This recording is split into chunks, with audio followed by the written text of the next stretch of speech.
Hoy vamos a estar meditando un ratito acerca de un aspecto que nos cuesta trabajo entender, que es la eternidad de Dios, ¿no? Dios es eterno. Eh, Se han acabado las vacaciones, se consumieron las vacaciones. Esto ya lo sabéis, la mayoría, ¿no? Algunos todavía conservan un poco del moreno, este que se está marchando poco a poco. Eh, y aunque algunos de nuestros hijos, especialmente los que empiezan el instituto, todavía les quedan esta tarde, porque empiezan el instituto el lunes, eh, seguramente eh, ante la tristeza de ellos, muchos padres están contentos porque una de las cosas que ocurre cuando acaban las vacaciones es que vuelve el orden a casa, ¿verdad?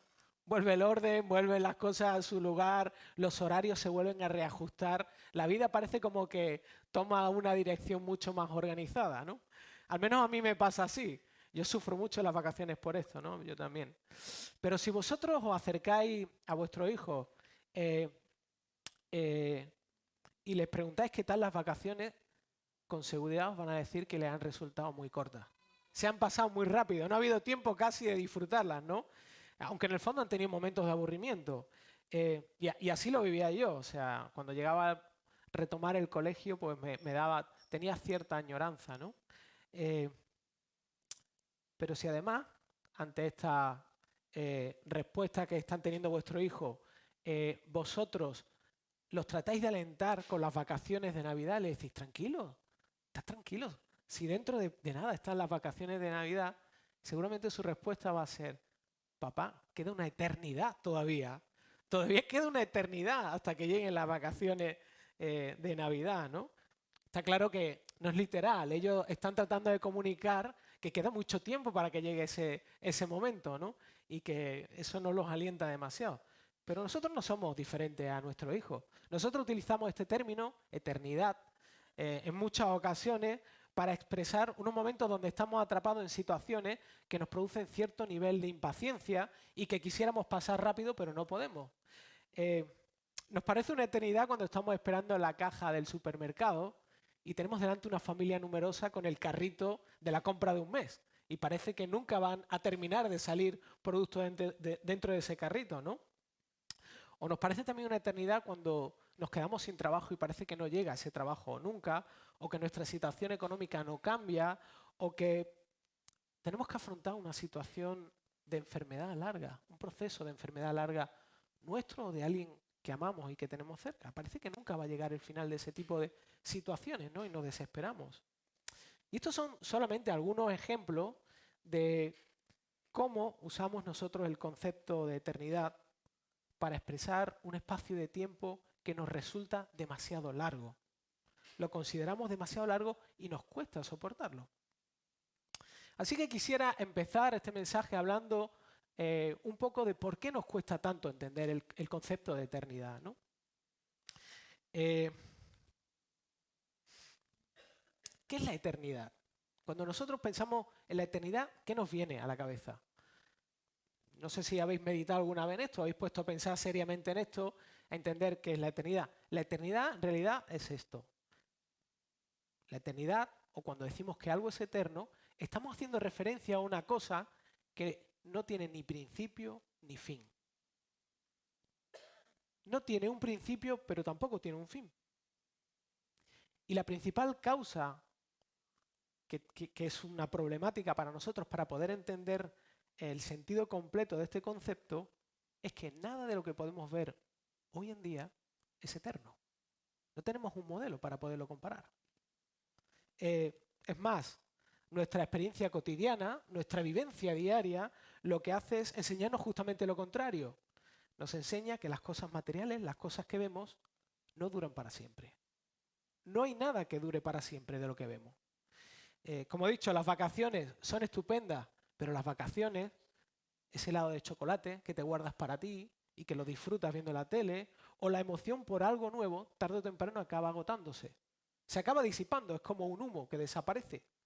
Lo mismo pasa cuando uno está preparando, recuerdo cuando nos casamos Sara y yo, preparando la casa con tanta ilusión, comprando los muebles, pintando las paredes, arreglándolo todo, pero pasó el tiempo y algunos muebles se rompieron, la pared se estropeó, hubo que volverla a pintar, las cosas dejaron de funcionar, o finalmente nosotros perdimos esa emoción o ese interés por esa primera casa. Llegamos a acostumbrarnos.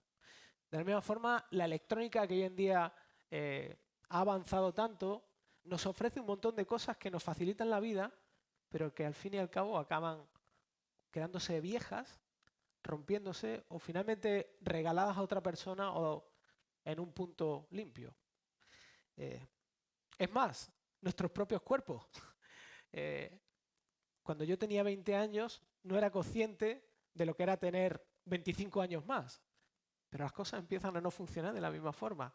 Uno se empieza a cansar, le salen arrugas, le salen canas, le salen pelos por donde no tenía pelo, se le cae el pelo donde antes tenía pelo, etcétera, etcétera. Ocurren un montón de cosas, nos vamos deteriorando, cada vez nos cansamos más y finalmente llega el momento donde dejamos de funcionar, donde morimos. Incluso el amor, que es algo tan buscado, tan perseguido, deja de ser eterno. No es eterno, se acaba. Las relaciones se rompen, los conflictos lo estropean, pero la muerte también lo afecta. Incluso el amor dentro del matrimonio deja de ser con la muerte. Es más, hay científicos que se han empeñado en buscar referencias eternas y han llegado a decir que el universo es eterno, que en realidad el universo siempre ha existido. Pero las evidencias han mostrado que no es así. Y ya lo sabéis, incluso personas que son ateas, que no quieren saber nada de Dios, han concluido que el universo tuvo un momento de creación y que va expandiéndose y va agotándose, va perdiendo las baterías, se va quedando sin baterías. Y eso es una manifestación de que realmente es algo limitado, no es eterno. Incluso otra evidencia de esta gran realidad es que el ser humano, esto es muy curioso, porque nos resulta difícil entender la eternidad, nos damos cuenta de que las cosas materiales se estropean y fallan, pero el ser humano afronta la muerte de una manera traumática. Al ser humano le cuesta trabajo afrontar la muerte. Hay personas que a priori no piensan en ella, hay personas que no están dispuestas a afrontar o realmente a sentir con esta cosa que estoy diciendo, pero los seres humanos afrontan la muerte de manera traumática. Saben que nada es eterno, o por lo menos hay evidencias que les van mostrando que nada es eterno, pero en el fondo todo ser humano y nosotros mismos tenemos una tendencia, de alguna forma, a querer superar la muerte. Hay una tendencia a querer seguir viviendo. Nos gustaría seguir viviendo para siempre. Si no, la gente no lloraría en los cementerios. Si no, la gente no se sentiría dolida. Si no, la gente no tendría miedo por la muerte. Pero no es así. Pero es muy interesante que la Biblia sí nos dice por qué. ¿Por qué vivimos esto así? ¿Por qué somos conscientes de que las cosas no son eternas, pero en el fondo dentro de nosotros hay una necesidad y un deseo de pasar, de trascender a la muerte? De ser algo más que un rayo en la historia o un punto en la historia de la humanidad. Y Salomón, que era un hombre de Dios, un hombre sabio, escribió en el libro de Eclesiastés, en el capítulo 3, en el versículo 11, dijo: Él, hablando de Dios, ha hecho todo apropiado a su tiempo, también ha puesto la eternidad en sus corazones. Sin embargo, el hombre no descubre la obra que Dios ha hecho desde el principio y hasta el fin. Salomón lo que está haciendo es reflexionando acerca de esto. Está reflexionando acerca de esa necesidad que tiene el ser humano de ser eterno y no solamente reflexiona en esto, sino que añade algo que es muy valioso, es súper valioso. Lo que él está diciendo es que el ser humano tiene un problema.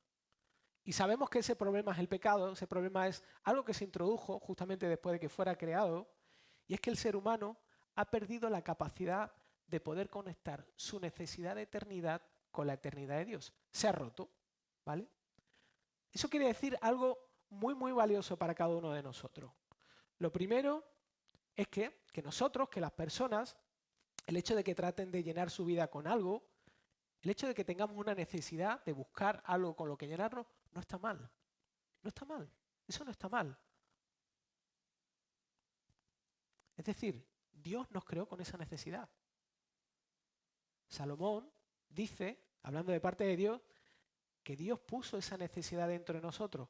El problema es cuando tratamos de llenar esa necesidad con algo incorrecto. con algo que no es eterno, con algo que no tiene la capacidad de satisfacer eso que Dios ha creado en nosotros y que solamente lo puede hacer Él.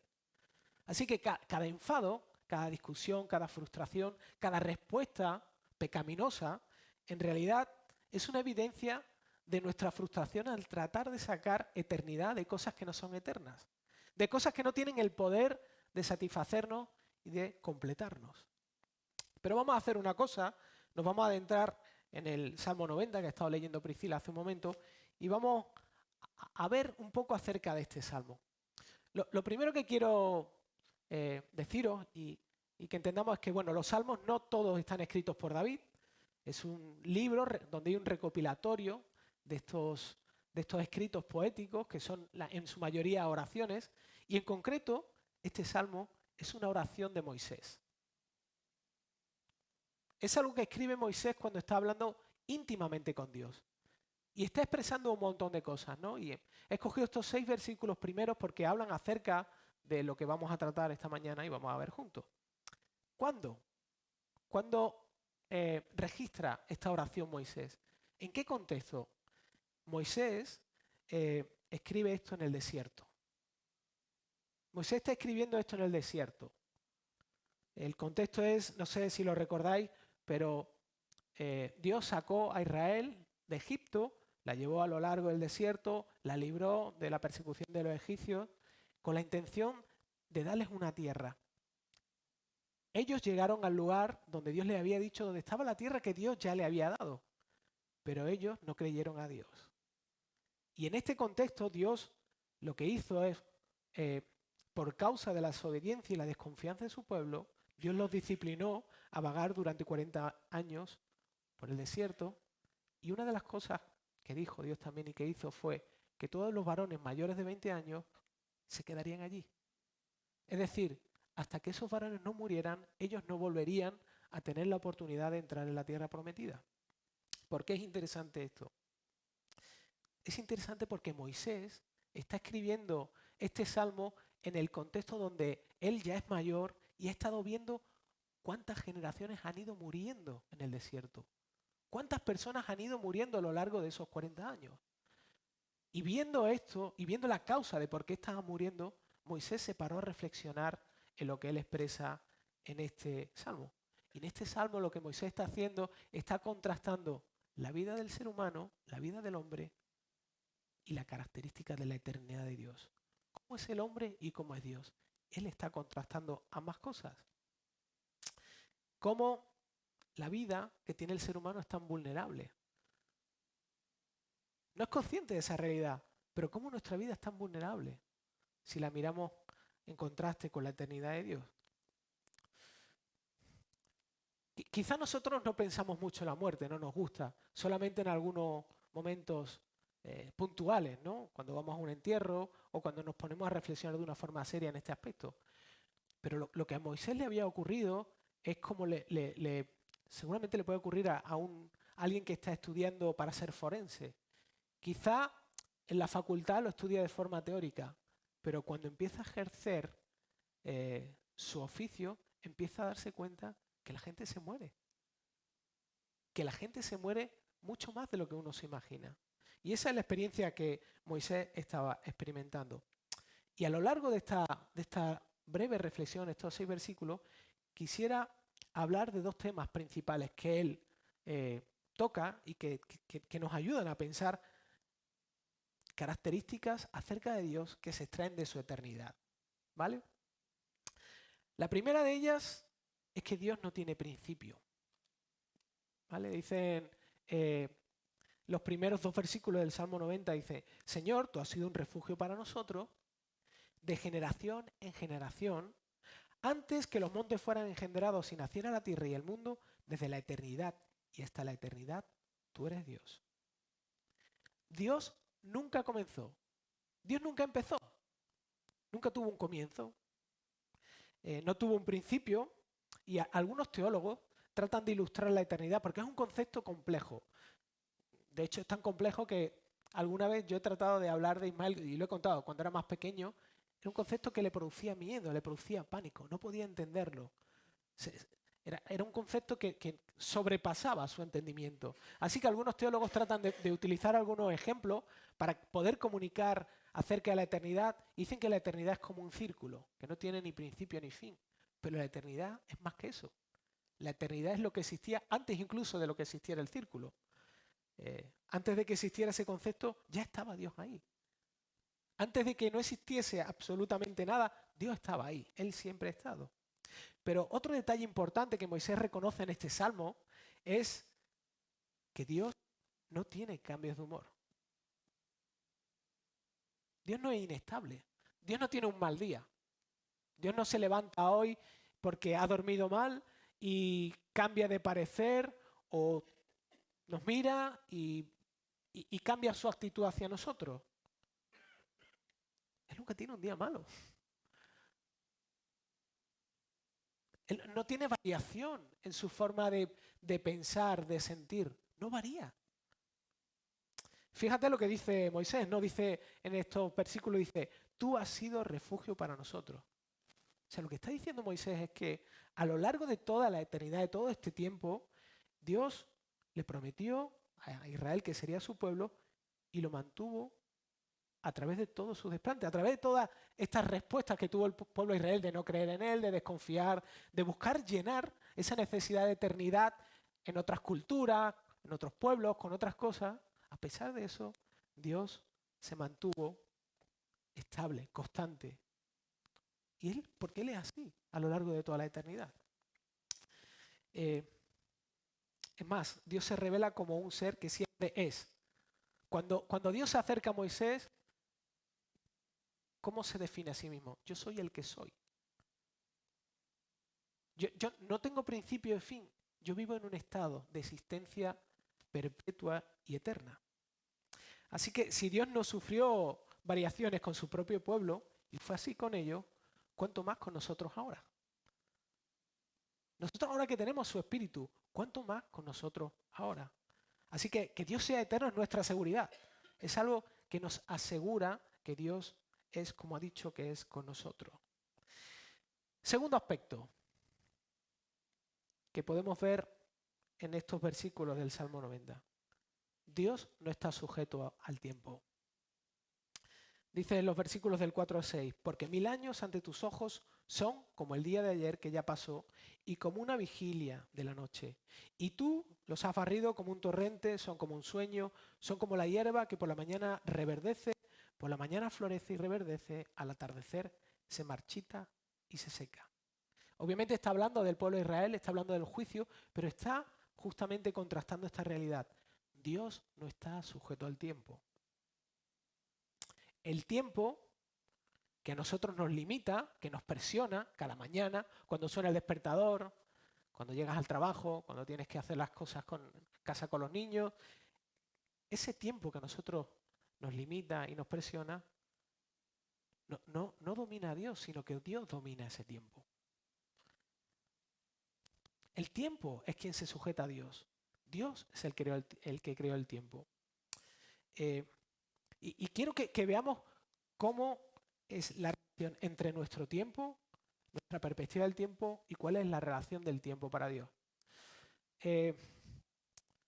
Esto puede parecer un poco extraño, pero cuando Sara y yo éramos novios, eh, había muchas formas de pasar el tiempo juntos y nos gustaba ir a la playa. Nos gustaba, de vez en cuando íbamos juntos a la playa y esto es algo que me enseñó a hacer Sara. Os va a parecer un poco raro, pero claro, charlábamos y estábamos hablando de muchas cosas y Sara me enseñó a pasar el tiempo haciendo algo súper extraño y es tratar de clasificar los granos de arena de la playa. No sé si lo habéis intentado alguna vez. Puede parecer una estupidez, pero es una tarea que en el momento que te pones a hacerlo te das cuenta y dices, Dios mío de mi vida, o sea, esto es tratar de clasificarlos por colores o por tonalidades. ¿Cuál es la dimensión del tiempo respecto a Dios? ¿Cuál es la dimensión de nuestro tiempo respecto a Dios? Para Dios nuestro tiempo es como un grano de arena.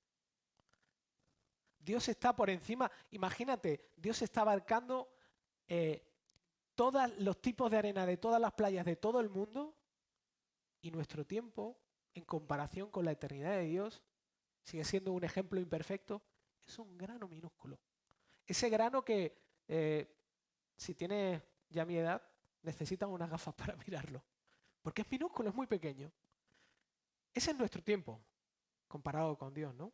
Ahora, lo más fantástico de esta realidad, de esta diferencia de dimensiones entre cómo es Dios y cómo es nuestro tiempo, es la siguiente. Que aunque Dios no está sujeto al tiempo, aunque Él no depende del tiempo, Él trabaja a través del tiempo en nosotros. Él trabaja a través del tiempo en nosotros. Es decir, Dios no creó el tiempo, nos creó a nosotros y nos enganchó en cierto sentido a ser dependientes del tiempo, sino que Él desde el principio se involucró en medio de este tiempo para que pudiéramos conocerlo, para revelarse, para mostrarse cómo es Él, para mostrarnos lo que Él tiene en Cristo para nosotros.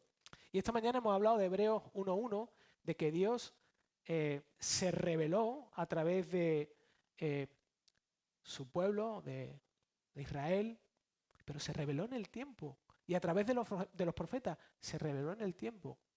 A través de Jesús. Él se encarnó en un ser humano que dependía del tiempo, que crecía, que fue un niño, fue creciendo hasta ser un adulto. Y esto nos enseña que aunque Dios no está limitado en el tiempo, aunque Él no está limitado por el tiempo, Él voluntariamente se limita para que podamos relacionarnos con Él. Nosotros vivimos en una dimensión temporal.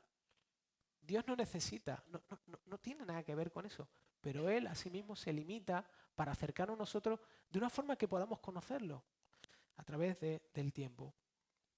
Yo sé que es una parte bastante teórica acerca de la eternidad de Dios, acerca de características de Dios, pero el resto del mensaje lo voy a dedicar a algo bien práctico, porque una de las cosas que queremos lograr, y es la intención no solamente de la Biblia, sino de Dios cuando se muestra en la Biblia, es que lo que Él nos comunica de su persona nos aliente a vivir de una forma diferente. Que nosotros seamos capaces de apreciar quién es Él. Y esta característica de la eternidad de Dios puede sonar como algo accesorio, pero es tremendamente importante. Es tremendamente útil. Meditar en ello puede hacer un cambio en nuestras circunstancias. Nos puede ayudar a entender a Dios. Nos puede ayudar a dejar de creer cosas que realmente no son como son. Y puede traer aliento y esperanza a nuestra vida. Así que vamos a ver juntos estas tres formas prácticas de cómo vivir bajo esta verdad. La primera de ellas es esta. Es que la eternidad de Dios nos confronta y alienta a vivir en la fe. Y ahora voy a tratar de desarrollar esto. Cuando digo que nos confronta y nos alienta a vivir en la fe, no estoy hablando solamente de una profesión de fe, sino estoy hablando de que nos alienta y nos confronta a vivir una vida como discípulos de Cristo de verdad. Una vida como creyentes de verdad. Una vida profunda y verdadera, ¿vale? Así que lo primero que nos muestra esta realidad de la eternidad de Dios es que Dios nunca tiene prisa en lo que hace. Dios no tiene prisa. Igual cuando acabe la reunión tienes mucha prisa porque tienes que hacer la comida o tienes que preparar cosas, no lo sé. Pero Dios nunca tiene prisa. Él nunca está mirando el reloj. Él no tiene reloj. No tiene que fichar en la oficina, no tiene que llevar los niños al cole o cumplir fechas de entrega, o él nunca se angustia o se agobia porque no llega a tiempo. Él no tiene esa sensación, nunca ha experimentado eso. Dios tiene todo el tiempo del mundo, porque el tiempo no es una presión para Él. Él no se siente apresionado ni le afecta ni le presiona la falta del tiempo. Él tiene toda la eternidad para hacer lo que quiere hacer, toda la eternidad. Él es el dueño del tiempo. Es más, la misma persona que escribió este Salmo, Salmo 90, Moisés, fue un testigo en primera persona de esta realidad. Moisés fue llamado por Dios a los 80 años. Quiero que penséis por un momento, cuando tú llamas a alguien que va a liderar una operación tan tremenda como sacar a un pueblo completo de la esclavitud y llevarlo a otro sitio, ¿a quién escogerías? ¿A una persona de 40 años o a una persona de 80? Una persona de 40, ¿no? Supuestamente está en el mejor momento, pero Dios no lo hizo así. Dios esperó hasta que Moisés cumpliera los 80 años. De hecho, para Dios esa era la mejor edad que él había determinado para hacer lo que quería hacer a través de Moisés con su pueblo. De hecho, el apóstol Pedro, cuando él escribe su carta, habla acerca de esta realidad, de cómo Dios ve el tiempo. Y lo que hace es repetir justamente lo que dice Moisés. En 2 de Pedro, capítulo 3, versículo 8, él dice: pero amados, no ignoréis esto, que para el Señor un día es como 1000 años y 1000 años como un día. Un detalle del texto. Yo sé que esto es lo mismo que hemos visto en el Salmo, que probablemente Pedro lo que estaría es trayéndolo a su memoria. Pedro conocía la Escritura, el Antiguo Testamento, pero el detalle es que Pedro dice: no ignoréis esto, no perdáis de vista esta realidad, que Dios vive la eternidad, que Dios no está sujeto al tiempo. De hecho, dice que no debemos vivir sin ignorar la eternidad de Dios. Cualquier periodo de tiempo que a nosotros nos parece interminable, para Él es como una motita de polvo. Por eso tenemos la confianza de que Dios siempre va a actuar en el momento adecuado y preciso. Dios siempre va a actuar cuando tiene que hacerlo. Y quisiera hacer, esto yo sé que me voy a salir un pelín, pero es importante porque algunas veces he visto el mal uso que se hace de este texto de 2 de Pedro. Hemos hablado esta mañana acerca de cómo algunos textos bíblicos están escritos de una forma particular para comunicar algo. Cuando Moisés habla de esta comparación de que para Dios un día son como 1000 años y 1000 años como un día, no está hablando literalmente. Y Pedro tampoco está hablando literalmente. Está tratando de comunicar un contraste. Es decir, este versículo no lo podemos tratar o usar para intentar descubrir que cuando en la Biblia se habla de un día son en realidad 1000 años. No tiene nada que ver, no es una regla, sino es una descripción poética para que podamos entender que Dios está fuera del tiempo, ¿vale? Aquí cierro el paréntesis. Ahora bien, hablamos por un lado del hecho de que la Biblia constantemente nos muestra de que Dios no está sujeto al tiempo y que tiene todo el tiempo del mundo. Él tiene todo el tiempo del mundo y el que necesita. Pero por otro lado, se muestra también en la Biblia una paradoja. Y la paradoja es que desde nuestra perspectiva, el tiempo que estamos aquí es corto. Nosotros no tenemos todo el tiempo del mundo. Nosotros tenemos tiempo y además muy poco tiempo. Y la Biblia una y otra vez nos invita a que lo aprovechemos. Dice Pablo en Romanos 13, versículos 11 al 12, y haced todo esto conociendo el tiempo, que ya es hora de despertaros del sueño, porque ahora la salvación, hablando de la venida de Cristo, está más cerca de nosotros que cuando creímos. La noche es muy avanzada y el día está cerca. Por tanto, desechemos las obras de las tinieblas y vistámonos con las armas de la luz. O sea, parece por otro lado que Pedro está aquí pisando el acelerador y está diciendo: oye, Jesús está cercano, cada día está más cercana a su vuelta. Jesús viene, lo sabemos, pero Pablo nos recuerda que es una realidad que está ahí y que somos constantemente despertados a vivir bajo ese enfoque de la vida. Así que voy a tratar de sintetizar esto de una forma muy sencilla. Hay dos enfoques acerca del tiempo de la Biblia. Desde la perspectiva de Dios, Él tiene todo el tiempo del mundo. Desde nuestra perspectiva, nosotros tenemos muy poco tiempo. Ahora, estas dos caras del tiempo nos ayudan a nosotros, en ciertas circunstancias de nuestro caminar con Cristo. Incluso si no eres creyente, también te ayuda a hacer una reflexión. En primer lugar, si tú de verdad, y voy a explicar cómo nos ayuda, si tú de verdad estás creciendo en tu relación con Jesús, si tú de verdad estás creciendo como creyente y como cristiano, seguro que también estás descubriendo ciertas cosas. Y es que no lo amas lo suficiente. Estás lejos de amarlo como se merece. Si tú de verdad te estás acercando a Cristo, si realmente estás teniendo una relación profunda con Él, estás descubriendo que tú no lo amas lo suficiente y que estás bastante lejos. Si estás en esta situación, estás descubriendo luchas profundas, cosas feas que tienen que ver con tu pecado, y que a veces parece que nunca se van a resolver. Parece que no hay esperanza. A veces quisieras que desaparecieran de golpe.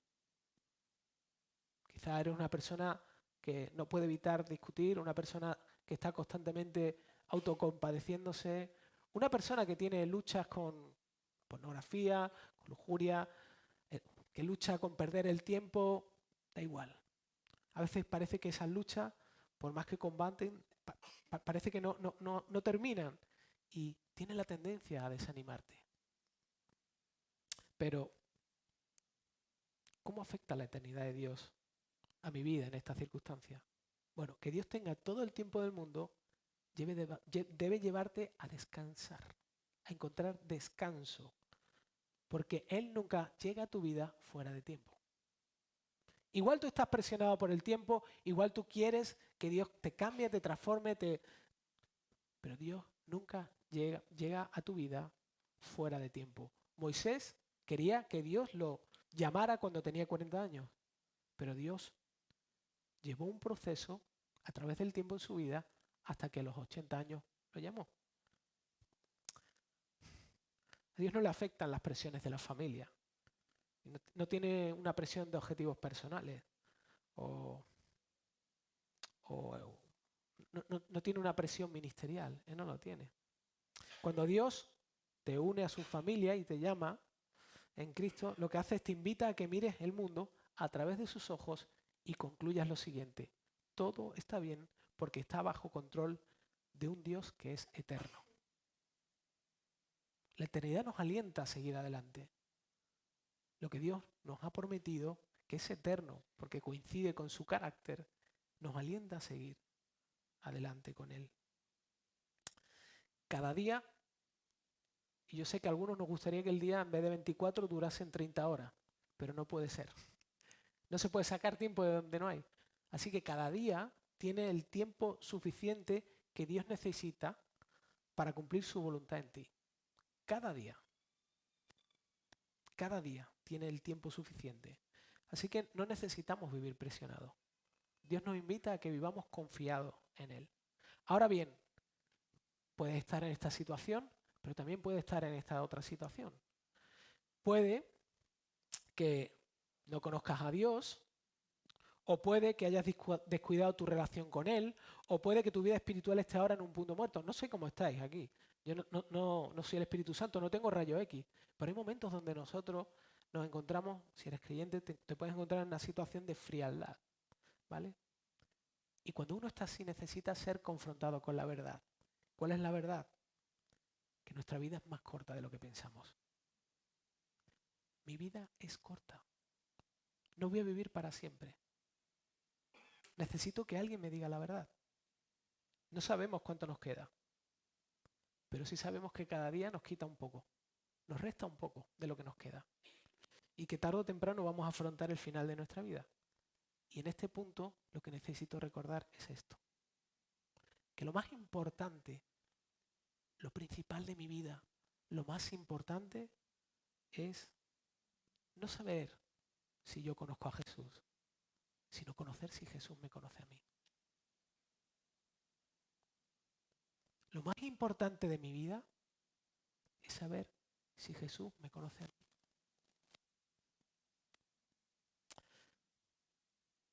No somos como los gatos, no tenemos 7 vidas. Nuestra vida tampoco es una partida del Fortnite, donde te matan y puedes reiniciarte y volver a jugar otra vez con otra persona. No, la realidad es bien diferente. Solo tenemos una vida y la eternidad de Dios nos alienta para que lo invirtamos en lo que de verdad es un tesoro que dura para siempre. Cuando Dios nos llama y nos invita a su eternidad, nos quiere dar un tesoro que dura para siempre.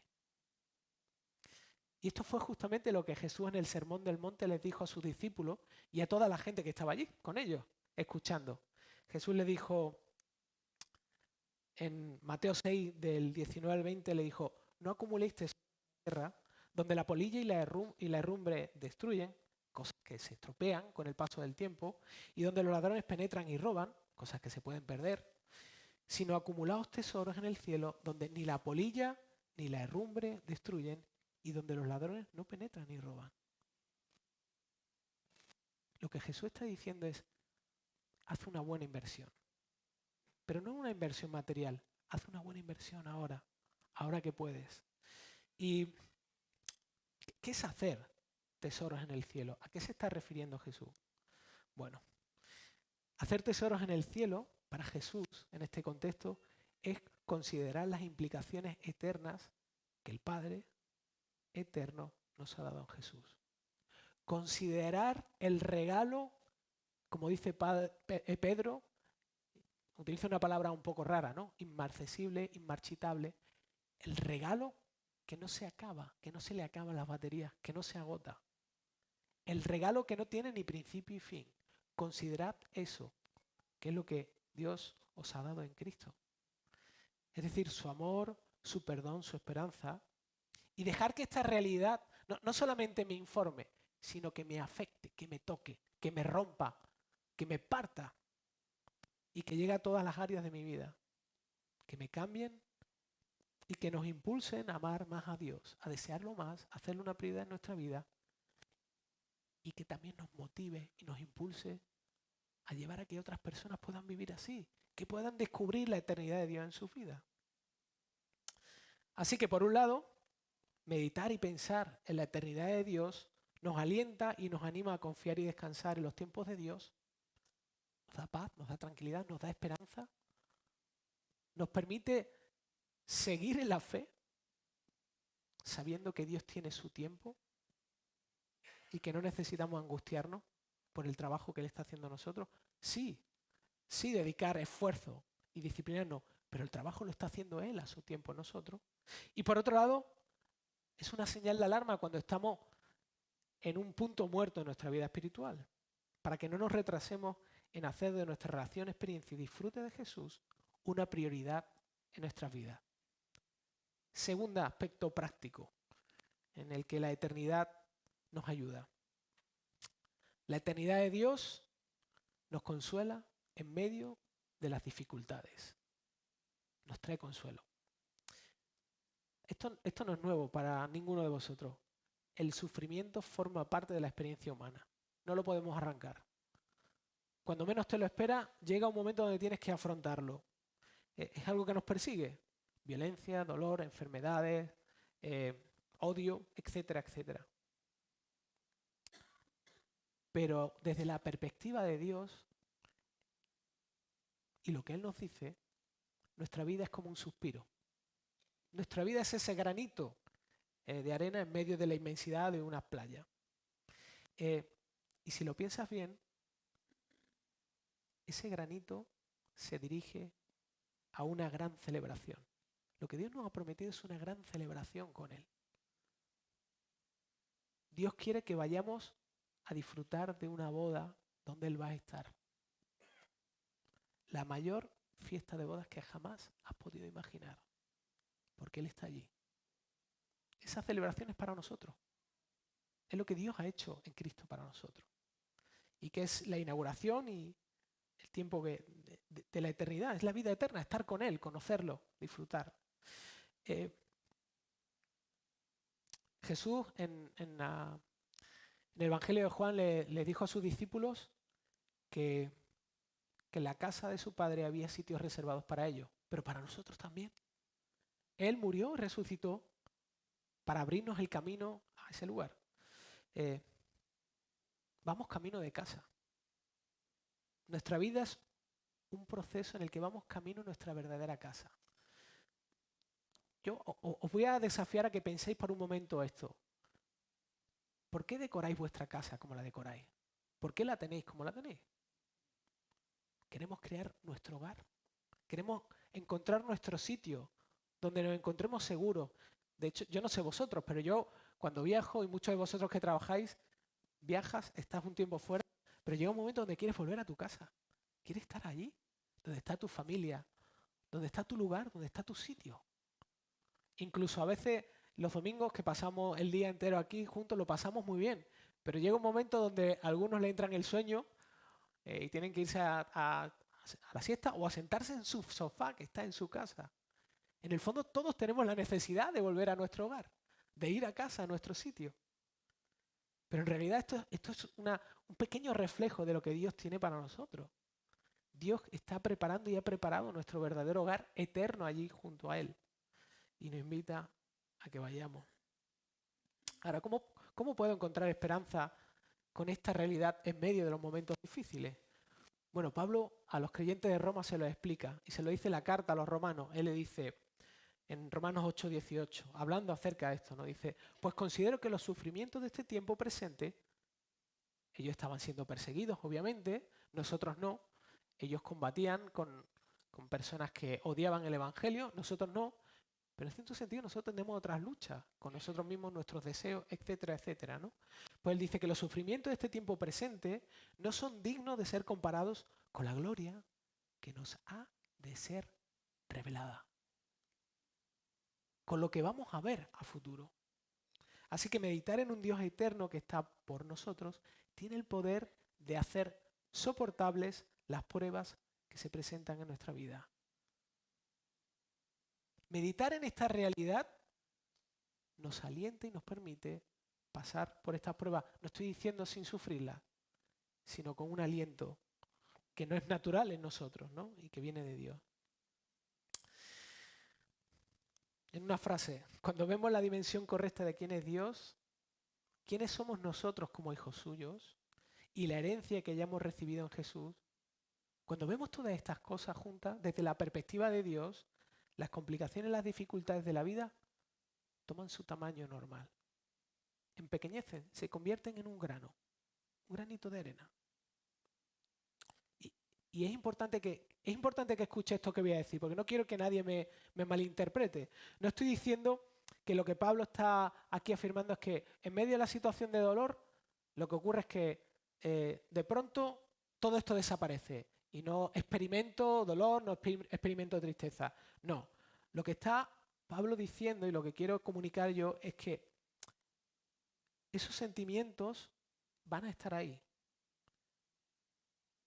pero uno va a poder vivir con un tipo de aliento diferente y superarlos de una forma diferente. Por causa de no estar mirando en este momento temporal, sino por causa de estar mirando realmente lo que somos. Estamos aquí ahora, pero realmente estamos con Cristo, estamos ya con Dios. Y lo que Pablo quiere es que en medio de estas circunstancias nos reenfoquemos y entendamos quiénes somos, que nuestra identidad es la que Dios nos ha dado en Cristo.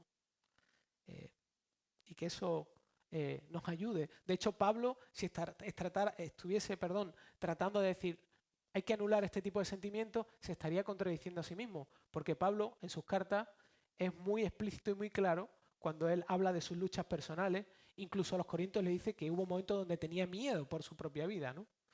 Así que, como he dicho, el objetivo de Pablo es que encontremos esperanza en medio de los sufrimientos, enfocándonos en el regalo de la vida eterna que podemos vivir desde ya. O sea, vivimos con expectativas de algo que ya es nuestro, pero al ser ya nuestro lo podemos experimentar aquí, lo podemos vivir ya aquí, que es la aceptación de Dios, su amor y su presencia para siempre. Yo no sé si lo has pensado por un momento, pero cuando abrazamos el Evangelio, cuando nos entregamos nuestra vida a Cristo, su Espíritu viene a nosotros, pero ese Espíritu va a continuar durante la eternidad con nosotros. Y por último, el último punto más cortito, es que la eternidad de Dios nos enfoca en la vida eterna. Toda persona, como ha dicho hace un momento, que ha entregado su vida a Jesús, tiene automáticamente como consecuencia la vida eterna. Es decir, recibe la vida eterna. Pero, ¿qué sentido tiene la vida eterna o qué vamos a estar haciendo durante la eternidad? Esa era una de las preguntas que me hacía Ismael. Sobre todo por la noche, ¿no? Que yo no sé, los niños se ponen trascendentes. No sé si es porque no quieren dormir, entonces te quieren dar algún tipo de conversación compleja.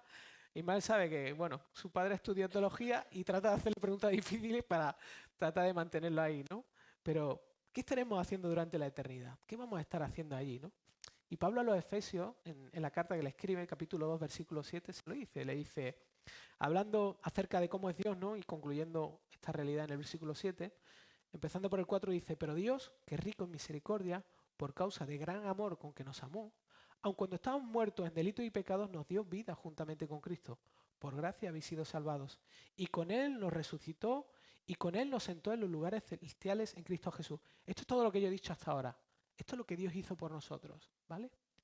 ¿Y cuál es el objetivo de Dios al hacer todo esto por nosotros? ¿Cuál es el objetivo de la salvación? ¿Cuál es el objetivo de la eternidad? Y aquí viene, versículo 7. A fin de poder mostrar en los siglos venideros las sobreabundantes riquezas de su gracia por su bondad para con nosotros en Cristo Jesús. O sea, Pablo podía haber escrito esta frase con menos palabras, pero Pablo escribió esta frase con cada una de las palabras para que nos diera una dimensión de qué es lo que vamos a estar haciendo en la eternidad. Y lo voy a decir de una forma simple. Vamos a estar de fiesta santa. O sea, Dios es un Dios solemne, es un Dios santo, pero es un Dios que también busca que nosotros podamos experimentarlo y disfrutarlo. ¿Cómo? En una fiesta santa. ¿En qué sentido? Pablo lo que nos dice es que nuestra tarea principal será la de celebrar y disfrutar de manera plena. Todos buscamos plenitud. Pablo dice que vamos a disfrutar de forma plena y perfecta la bondad infinita de Dios en el Evangelio, en lo que ha hecho en Cristo, de forma que sea dada a conocer por toda la eternidad. Durante toda la eternidad, Dios nos va a ir mostrando lo fantástico que es el Evangelio. El Evangelio no es una cosa que solamente la vamos a usar aquí. No, es el objetivo de Dios para con nosotros. De hecho, la esencia de disfrutar el Evangelio es disfrutar a Dios y es disfrutar la gran noticia en la que se nos concede perdón y amor para que recuperemos nuestra verdadera identidad y sentido de vida que está en Él. Para que nos conectemos a la eternidad con Él. Para que seamos llenos por su persona. Esa es la finalidad. Y quisiera concluir haciendo un resumen muy, muy rápido de todo lo que he dicho y terminar pidiéndole a Dios que nos ayude a meditar en la eternidad, que eso nos produzca aliento en cada una de nuestras circunstancias que estamos viviendo cada uno de nosotros y que recordemos qué es lo que Dios tiene para nosotros. Así que, por un lado, hemos estado hablando que entender y abrazar la eternidad nos recuerda que Dios nos creó con la necesidad de ser satisfechos solamente por Él. Por otro, que meditar en la eternidad nos ayuda en nuestros momentos donde nos sintamos decaídos y sin fuerzas, pero también nos confronta en nuestros momentos donde nos endurecemos y no queremos acudir a Dios o ir a Él. Por otro lado, también que la eternidad nos recuerda que no hay mejor cosa, no hay mejor inversión ahora y para el futuro que hacer de nuestra relación de Dios y de profundizar en su verdad y en el Evangelio. No hay mejor inversión aquí y ahora. Para nosotros es nuestra prioridad, es lo que realmente nos produce y nos da vida. Y por último, comparar la envergadura del poder y el amor de Dios. Dios es poderoso, Dios es amor y Dios es eterno. Y la combinación de esas tres cosas son el regalo para recordar que estaremos una eternidad disfrutando de Él y que cuando llegan los momentos de prueba y de dificultad, los veamos como pequeños pasos hacia nuestro verdadero hogar junto a Él. Así que vamos a hablar con el Dios de la eternidad desde nuestra limitación del tiempo y vamos a pedirle que toda esta cantidad de cosas que he estado hablando puedan realmente tocar nuestro corazón y realmente alentarnos a amarnos más y a desear que otras personas entiendan de qué se trata la vida realmente. Señor, muchas gracias por esta mañana darnos la oportunidad de tener un tiempo y pensar en este concepto tan extraño, tan complejo que es la eternidad. Pero gracias especialmente porque la única referencia de la eternidad que tenemos eres tú. Tú eres el único eterno. Tú eres el eterno. Y Señor, queremos por un lado ver la realidad de nuestro corazón, ver también nuestra actitud de tratar de llenar esa eternidad que tú has puesto en nuestras vidas con tantas cosas. Cada instante es algo distinto, es diferente. En algunos momentos es una relación, en otros momentos es, no sé, mi matrimonio, mi noviazgo o unas vacaciones o que las cosas funcionen de forma ordenada o una casa nueva o incluso, no sé, sentirme joven o hasta el ministerio, hasta servirte a ti, podemos usarlo con la intención de llenar y satisfacernos y en el fondo, Señor, encontrar frustración porque hemos sido creados para ti. Ayúdanos, Señor, a ver y a experimentar en nuestra vida esa plenitud en ti a través del Evangelio, viendo nuestra realidad en nuestro corazón y sabiendo que somos así, Señor, que tantas veces te damos la espalda, tantas veces nos olvidamos del Dios eterno, tantas veces nos olvidamos de que tú estás detrás de todas las cosas, gritándonos muchas veces para que nos volvamos a ti y para que abracemos tu perdón, Señor, y tu amor, y que recordemos que Cristo murió en la cruz por todos estos momentos que nos separan de ti, que nosotros nos dejamos atrapar. Así que Dios, que la eternidad nos ayude también a lidiar con los momentos de dificultad y nos dé un aliento especial, que podamos comparar nuestra vida con un instante y que pesándolo en la balanza, una eternidad contigo sea tremendamente valioso y que eso incline nuestro corazón a oírte, a escucharte y a obedecerte con un corazón lleno de gratitud, lleno de amor por causa de lo que tú has hecho ya por nosotros y que está prometido ahí, que nadie lo puede mover. Así que oramos y te pedimos en Cristo Jesús que tú a lo largo de esta semana traigas recuerdos de estas cosas a nuestra mente y que nos alientes en cada instante.